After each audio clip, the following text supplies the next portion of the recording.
चंदनपुर नाम का एक छोटा सा गांव था, जहां मिट्टी की खुशबू और गरीबी दोनों साथ साथ रहती थी। उसी गांव के एक कोने में एक झोपड़ी थी, जिसमें रामू कुम्हार अपनी पत्नी कोमल, नन्ही सी बेटी गुड़िया और अपनी बूढ़ी माँ के साथ गुजारा करता था। रामू गांव के ही एक अमीर और कठोर दिल वाले व्यापारी भैरव सेठ की मटकों की दुकान पर मजदूरी करता था। सुबह से शाम तक वह कड़ी मेहनत करता, उसके हाथ छिल जाते, पसीना मिट्टी में घुल जाता, लेकिन बदले में मिलती थी सिर्फ थोड़ी सी मजदूरी, जो घर का चूल्हा जलाए रखने के लिए कभी काफी नहीं होती थी।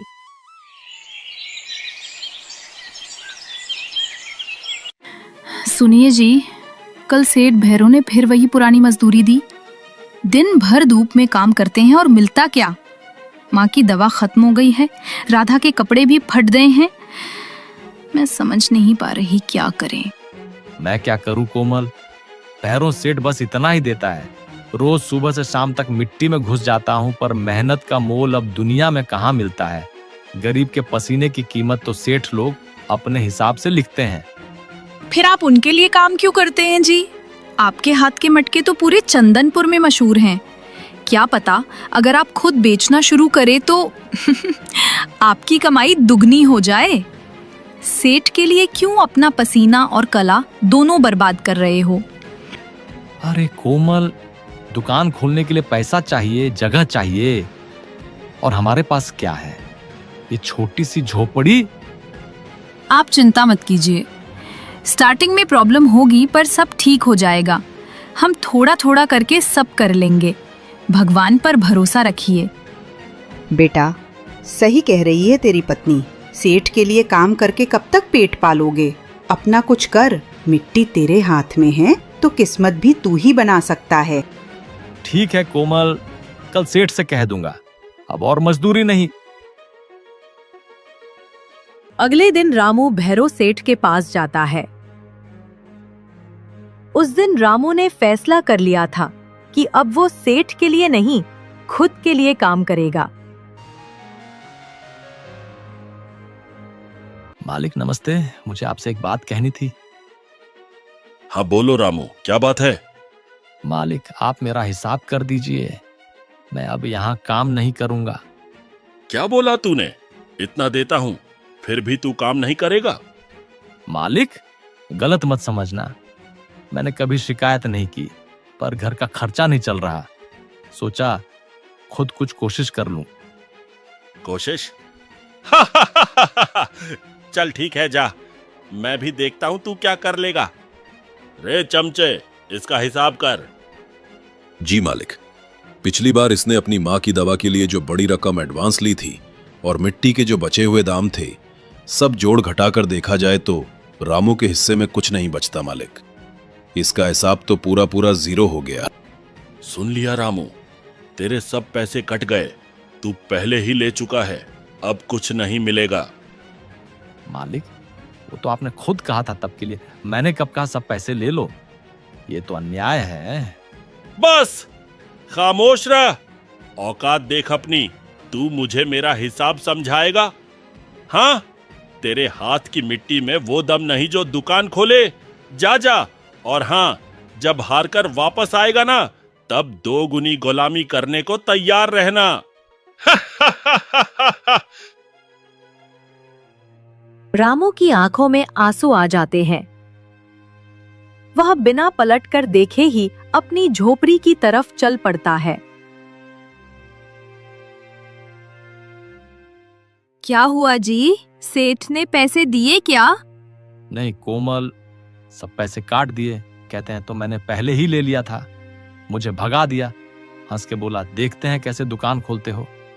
सुनिए जी, पैसे चले गए तो क्या हुआ? हिम्मत तो हमारे पास है ना, हम सब मिलके करेंगे। माँ मिट्टी बनाएंगी, मैं बिक्री में मदद करूंगी। गुड़िया छोटी है पर दुआ तो करेगी। बेटा, दुकान नहीं, अपना सपना खोल।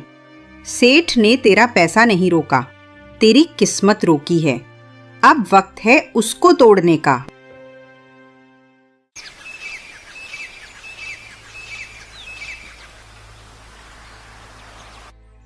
अगले दिन से रामू मिट्टी के मटके बनाना शुरू करता है और उन्हें बाजार में ले जाकर बेचने बैठता है।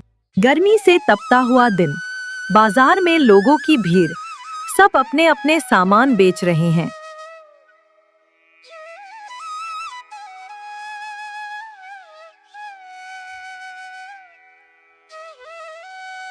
बीच में रामू एक पेड़ के नीचे मटके, घड़े और दिए सजाता है।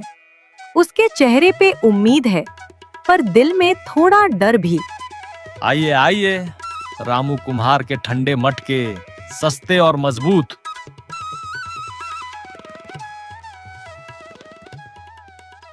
रामू की आवाज सुनकर कुछ गांव वाले रामू के पास आते हैं। अरे भाई, ये मटका तो हल्का लग रहा है, लगता है मिट्टी कच्ची थी। हाँ रे, और रंग भी ढीला है, लगता है मिट्टी भी सही नहीं पकाई गई। भैरव के मटके देखे हैं, एकदम चमकदार। बहन जी, मिट्टी चाहे सिंपल हो, पर मेरे मटके दिल से बनाए गए हैं। पानी रखिए इसमें, देखिएगा ठंडक और स्वाद दोनों मिलेंगे। दिल से बने मटके। अरे भाई, पानी नहीं, दिल रखेंगे क्या इसमें? भैरव के मटके तो राजा महाराजा तक ले जाते हैं, और तू रामू, तू तो नया नया आया है बाजार में, कौन खरीदेगा तेरे मटके? बाबूजी, हर बड़ा आदमी कभी छोटा ही था, बस एक मौका दीजिए, अगर पसंद ना आए तो पैसा वापस। अरे नहीं भाई, हम रिस्क नहीं लेते। कल अगर मटका फट गया तो तू मिलने भी नहीं आएगा।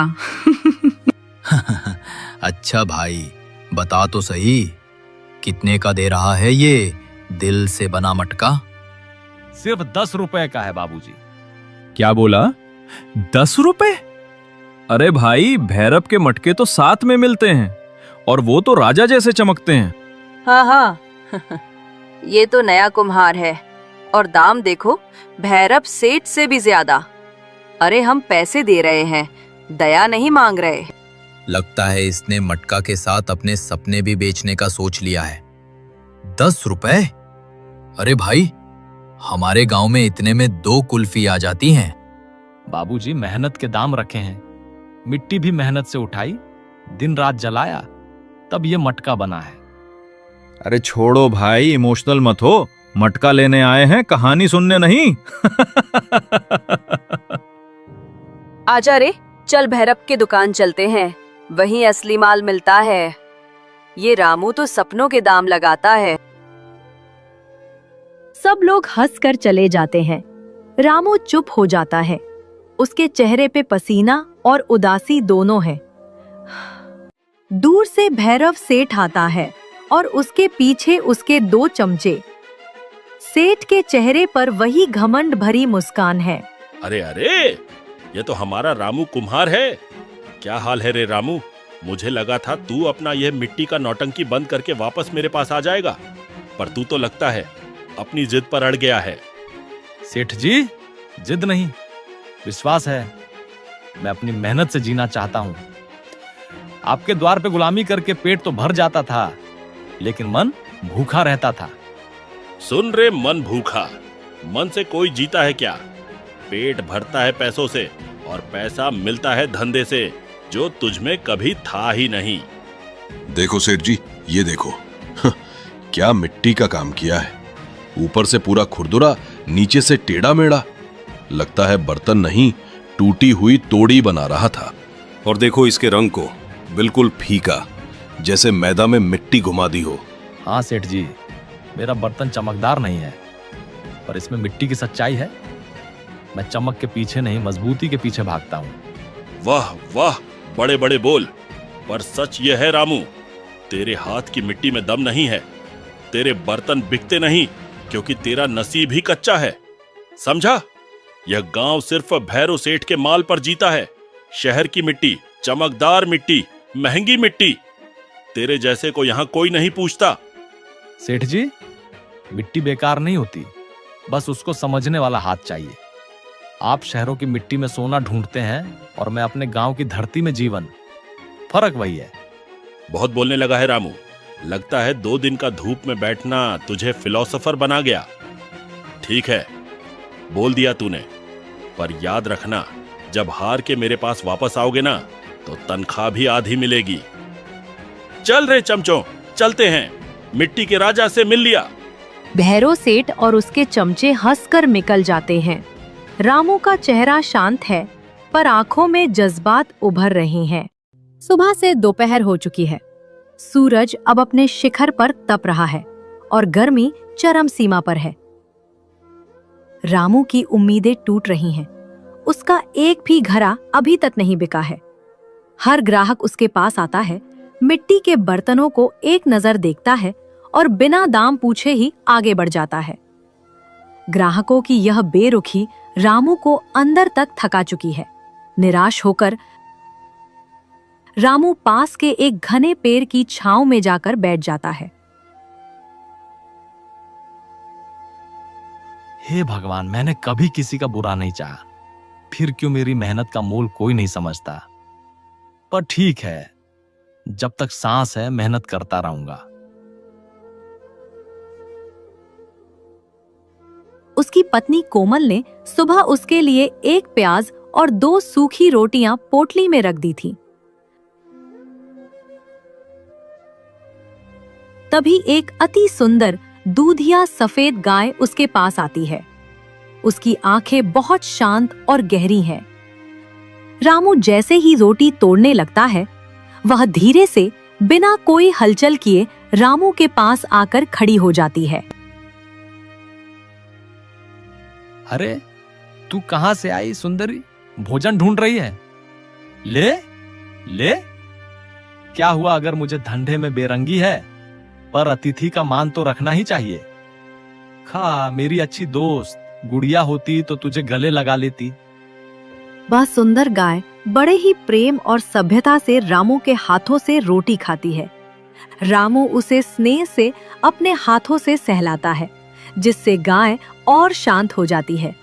जैसे ही रोटी खत्म होती है, गाय एक पल रुकती है, फिर धीरे से मुड़ती है और जंगल के घने पेड़ों के बीचों बीच उनकी गहराइयों में ओझल हो जाती है।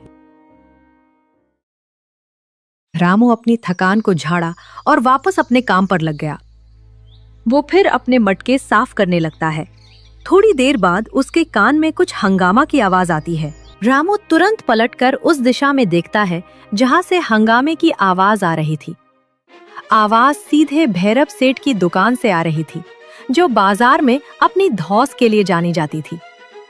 भैरव सेठ के चमचे मिलकर एक बूढ़े आदमी को पीट रहे थे। रामू अपनी जगह से भागता है। उसकी आंखों में बूढ़े आदमी के प्रति दया और चमचों के प्रति तीव्र क्रोध है। वह तेजी से भीड़ की ओर बढ़ता है। अरे रुक जाओ, क्या कर रहे हो तुम लोग? बुढ़े पर हाथ उठाते शर्म नहीं आती? अरे ये बूढ़ा सेठ जी के मटके तोड़ दिया, इसलिए मार रहे हैं। मटके तोड़ दिए तो जान लोगे क्या? क्या हुआ सेठ जी, क्या मसला है? रामू, तुम बीच में मत पड़ो। इसने मेरे 5 मटके तोड़ दिए। एक एक मटका 20 रुपए का था। नुकसान कौन भरेगा? सेठ जी, मैंने तोड़े नहीं, गिर गए गलती से।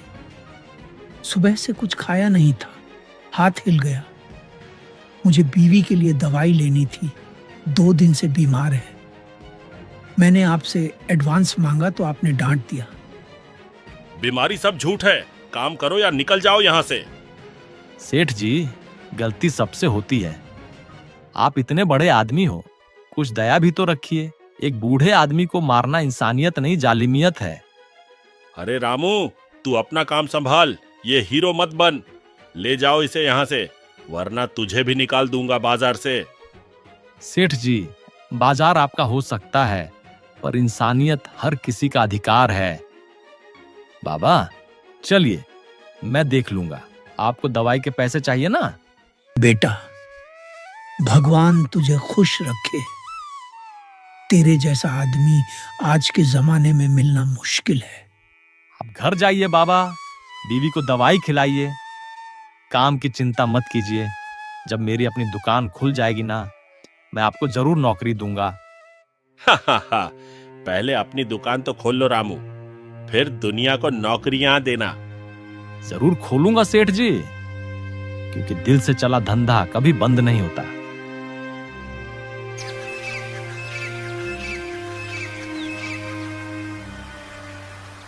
आज क्या हुआ? इतने चुप क्यों हो जी? जरूर आज भी। क्या बताऊं कोमल, आज भी वही हाल। दिन भर धूप में बैठा रहा, कोई दाम पूछकर चला गया तो कोई हल्के से छिड़कर चला गया। एक मटका नहीं बिका। जब से भैरव का काम छोड़ा है लगता है धंधा ही रूठ गया है मुझसे। देखिए, आप हिम्मत मत हारिए। भैरव का घमंड उसका साथ दे रहा है, लेकिन आपकी मेहनत वो आपका साथ देगी। आपका काम सच्चा है, बस थोड़ी सी देर है। कितनी देर कोमल? एक एक दिन कितना मुश्किल हो रहा है। तुम्हारे लिए अच्छी साड़ी नहीं खरीद पाता, गुड़िया का पेट भी ठीक से नहीं भर पाता, और अब तो माँ की दवाई भी खत्म हो गई है। हाँ, कल सुबह तो जरूर देनी पड़ेगी। और उधर गुड़िया, वो तो आज भी भूखी सोई है। उसके लिए एक नया जोड़ा भी नहीं ले सकते। बस यही सोचता हूँ कि काश कुछ ऐसा हो जाए कि हमारी किस्मत पलट जाए, जिसे मैं माँ की दवाई ला सकूं और गुड़िया को खुश रख सकूं। चिंता मत करो स्वामी, वो ऊपर वाला सब देखता है। जब इंसान की कोशिश अच्छी होती है ना, तो भगवान कोई ना कोई रास्ता जरूर दिखाता है। आप कल फिर जाइए, कोशिश मत छोड़ना। हाँ, तुम सही कहती हो, कल फिर जाऊंगा। कल तकलीफ है तो कल खुशियां भी आएंगी। माँ और गुड़िया के लिए मुझे जीतना होगा।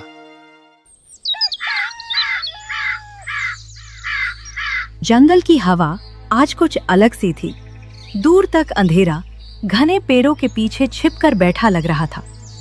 रामू धीरे धीरे कदम बढ़ाता हुआ जंगल के बीच जा रहा था। उसके चेहरे पर थकान थी, पर आंखों में एक अजीब सा संकल्प भी। उसे पता नहीं था आज का ये दिन उसकी जिंदगी हमेशा के लिए बदल देगा। धुंधली सी रोशनी में रामू को एक गाय दिखाई देती है, वही गाय जो हर दिन उसके घर तक आती थी। अरे, यह तो वही गाय है। रोज मेरे पास आती है, रोटी खाती है, फिर चुपचाप जंगल में खो जाती है। आज मैं इसका राज जरूर जानकर रहूंगा। देखता हूं ये आती कहां से है। गाय आगे बढ़ती है। रामू चुपके से उसके पीछे चल पड़ता है, लेकिन कुछ ही कदम बाद गाय अचानक पेड़ों के बीच गायब हो जाती है। अरे, ये तो यही थी, कहां चली गई? तभी एक दर्द भरी करा उसके कानों तक पहुंचती है। एक दुबली पतली बूढ़ी माँ लकड़ी का भारी गट्ठा उठाने की कोशिश कर रही होती है। उनके हाथ कांपते हैं, कमर दर्द से झुक जाती है। अब ये हाथ पैर भी साथ नहीं देते, कैसे ले जाऊंगी इन लकड़ियों को। रामू तुरंत भागकर उनके पास पहुंचता है। माँ, रुक जाइए, आप अकेले ये कैसे उठाएंगी? दीजिए, मैं मदद करता हूँ। रामू एक ही झटके में लकड़ियों का गट्टा उठा लेता है। बूढ़ी माँ उसे हैरानी से देखती हैं। दोनों जंगल के अंदर चल पड़ते हैं। कुछ ही देर में एक छोटी सी कुटिया सामने आ जाती है।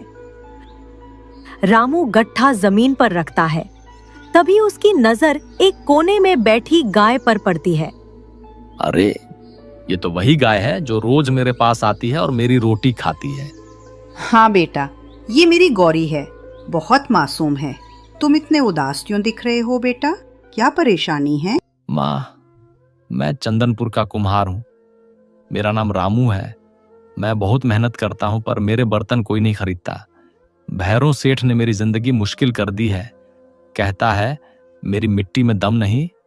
मेरी पत्नी भी दुखी है। कैसे गुजारा करूं माँ? बेटा, दुनिया का काम ही है बोलना, पर मैं तुम्हारे चेहरे पर मेहनत और ईमानदारी दोनों देख सकती हूँ। मेरी बात ध्यान से सुनो।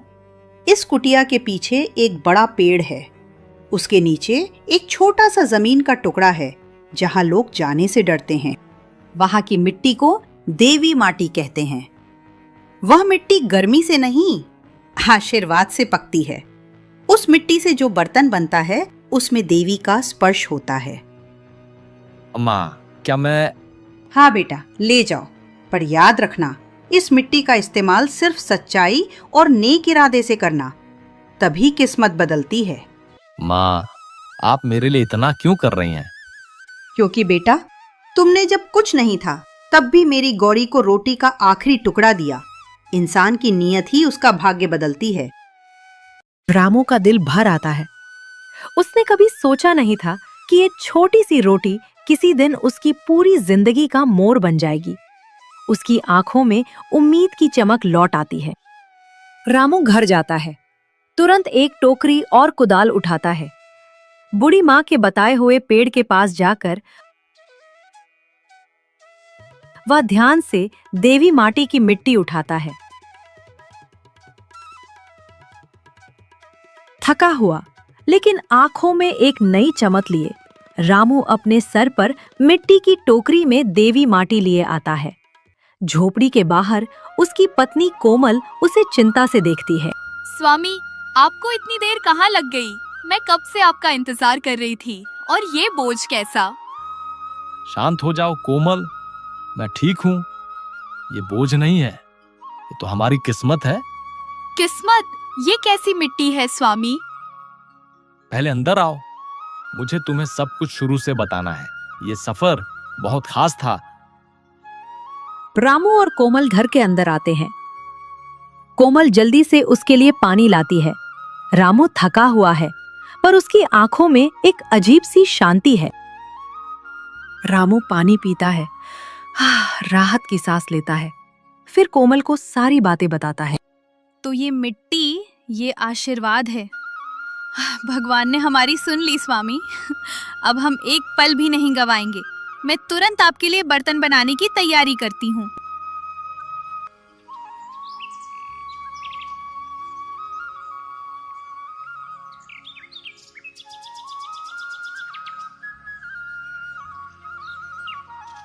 आइए आइए, नए मजबूत और सुंदर मटके और बर्तन। इसकी गर्मी और ठंडक देखिए। इतनी बढ़िया मिट्टी के बर्तन आपको कहीं और नहीं मिलेंगे। एक बार इस्तेमाल करके देखिए, बरसों चलेंगे। इन खूबसूरत बर्तनों से अपने घर को सजाइए। अरे रामू, ये क्या चमत्कार है? ये बर्तन तो भैरव के बर्तनों से भी ज्यादा अच्छे हैं। कितने हल्के और मजबूत हैं। हाँ, रंग भी कितना गहरा है। कितने में दोगे रामू? बस वही दाम जो आम मिट्टी के दाम है, 5 रुपए। अरे भाई, ये तो बहुत ठंडा है, बिल्कुल सेठ के मटके जैसे। कितने का दिया? बस 5 रुपए बहन। 5 रुपए? भैरव सेठ तो 20 रुपए मांगता है। चलो मुझे 2 दे दो भाई। पल भर में गांव वालों की भीड़ रामू की दुकान पर लग जाती है। रामू के बर्तनों की चमक और हल्कापन सबको बहुत पसंद आता है। रामू के चेहरे पर पहली बार मुस्कुराहट आती है। वो खुशी से मटका पैक करता है। जैसे ही शाम हुई, रामू ने अपनी सारी कमाई को संभाला और खुशी के मारे दौड़ा चला आया। घर के दरवाजे पर पहुंचते ही वह अपने उत्साह को रोक नहीं पाया और जोर से चिल्लाया, अरे माँ कोमल, जहाँ हो जल्दी आओ। रामू की आवाज सुनकर कोमल और बूढ़ी माँ घबराकर बाहर आई। क्या हुआ? कुछ हुआ है क्या? क्या घरे टूट गए या किसी से झगड़ा हो गया? अरे शांत हो जाओ, कुछ हुआ नहीं है, बल्कि बहुत अच्छा हुआ है। तो जल्दी बताइए, क्या हुआ? कोमल, माँ, आज पहला दिन था और सारे के सारे मटके बिक गए। क्या सच में? हे भगवान, ये तो बहुत अच्छी खबर है। देखा बेटा, भगवान ने तेरी मेहनत का फल देना शुरू कर दिया है। उस गाय के रूप में भगवान ने ही रास्ता दिखाया है। हाँ, कल और ज्यादा मटके बनाऊंगा। बस थोड़ा और पैसा जमा हो जाए तो अपनी भट्टी की मरम्मत करवा लूं, फिर और भी मजबूत बर्तन बनेंगे। इधर रामू की आर्थिक स्थिति तेजी से सुधर रही थी। रामू के घड़ों की चर्चा दूर दराज के गांवों तक पहुंच चुकी थी और दूसरी तरफ भैरव सेठ की हालत दिन ब दिन बिगड़ती जा रही थी। मालिक, सुना आपने? रामू कुम्हार के घड़े तो बाजार में छाए हुए हैं। लोग कह रहे हैं कि उसके घड़े ठंडे और सस्ते मिलते हैं। ग्राहक सुबह ही उसकी दुकान पर भीड़ लगा देते हैं। क्या वो रामू जिसने मेरे पास से काम छोड़ा था? अरे मैं तो सोचता था कि वह कुछ ही दिनों में भूखा मर जाएगा। उसे वापस आकर मेरे पैर पकड़ने पड़ेंगे। ये सब बकवास है। पर मालिक, ये बकवास नहीं है, सच कह रहा हूं। सब लोग तो अब वहीं जा रहे हैं। उसके घरे आजकल पड़ोसी गांव तक जा रहे हैं। वो रात दिन काम कर रहा है। ठीक है, मैं भी देखता हूं अब ये कहां तक जाता है। कल से अपने घड़े और सस्ते बेचना। दाम इतने गिरा देना कि रामू को घाटा हो जाए। हम उसे टिकने नहीं देंगे। 1 महीना बीत चुका है। रामू ने अब अपनी पुरानी झोपड़ी के बाहर एक छोटी साफ सुथरी दुकान बना ली है। दुकान के ऊपर एक नया बोर्ड लगा है जिस पर गर्व से लिखा है, रामू कुम्हार के मिट्टी के घड़े, ठंडे और मजबूत। दुकान पर ग्राहकों की अच्छी खासी भीड़ है। रामू ग्राहकों से बात कर रहा है। उसकी पत्नी कोमल घड़ों को साफ कर रही है और बूढ़ी माँ भी हिसाब किताब में मदद कर रही है। उनकी छोटी बेटी गुड़िया एक ग्राहक को पानी पिला रही है। तभी माहौल में ठंडक की जगह गर्मी आ जाती है। भैरव सेठ अपने चमचों के साथ वहां से गुजरता है। रामू की कामयाबी देखकर उसका चेहरा गुस्से से लाल हो जाता है। तो रामू, बड़े आदमी बन गए हो। शक्ल तो बदल गई है तेरी। वाह सेठ जी, आप बड़े हैं।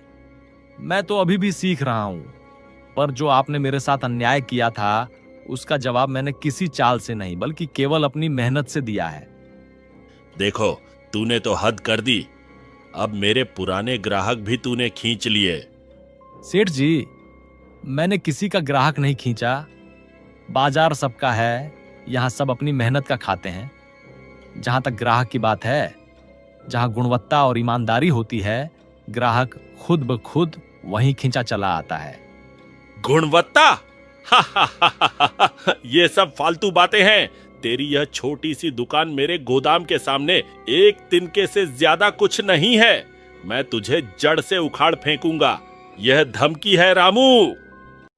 सेठ जी, आप बड़े आदमी होंगे, पर याद रखिए, ईमानदारी की नींव पर बनी दुकान को कोई नहीं हिला सकता। आपकी दौलत आप ही ताकत है, पर हमारी ताकत हमारा काम है। भैरव सेठ के पास कोमल के साहस का कोई जवाब नहीं होता। वो अपमानित महसूस करता है। उसका क्रोध इतना गहरा है कि वो एक शब्द भी नहीं कह पाता।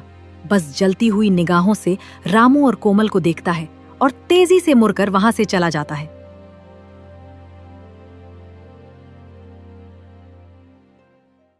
भैरव के जाते ही गांव वाले रामू की प्रशंसा करते हैं। रामू और कोमल एक दूसरे को देखकर विजय की एक शांत मुस्कान के साथ हंस पड़ते हैं।